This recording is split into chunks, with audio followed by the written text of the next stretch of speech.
अपनाली पबिचाओ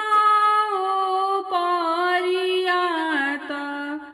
बाबा बनावा सदिहले अपनाली पबिचाओ परियात पापा बनावा सदिहले मचिया बैठलयामा भेटिली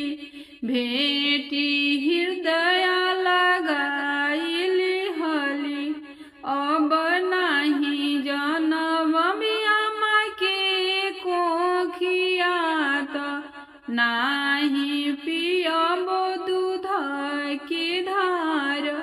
ए अब नाही जनबी मैरिया कोखियात नाही पियब दूध के धार तास खेलत भैया भेटिले हृदय लगाइली हले हृदय लगाइली हले तोहरा के पापा दिले चौपरियात हमारा के बनवा लिखले भैया के दिहले चौपरियात भैया के बनवा दिहले राम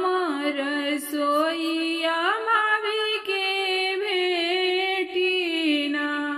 भेटी हृदय लगाइले वो भेटी हृदय लगाइले वो अब नाही भाभी साथ बैठबे अब ना ठाठाई हसबो ए अब नाही भाभी संगवा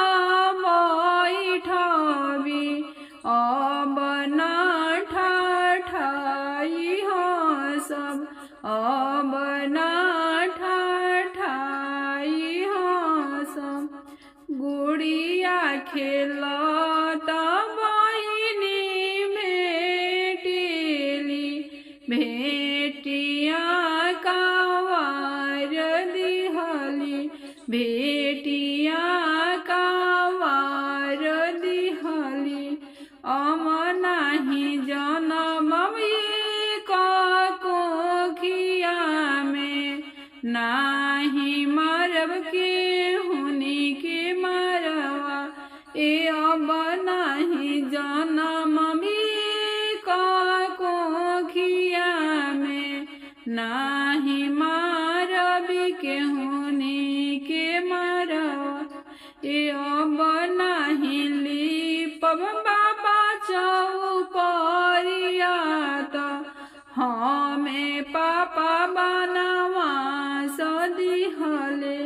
हमें चाचा बनवा सदिहले मचिया बैठल चाची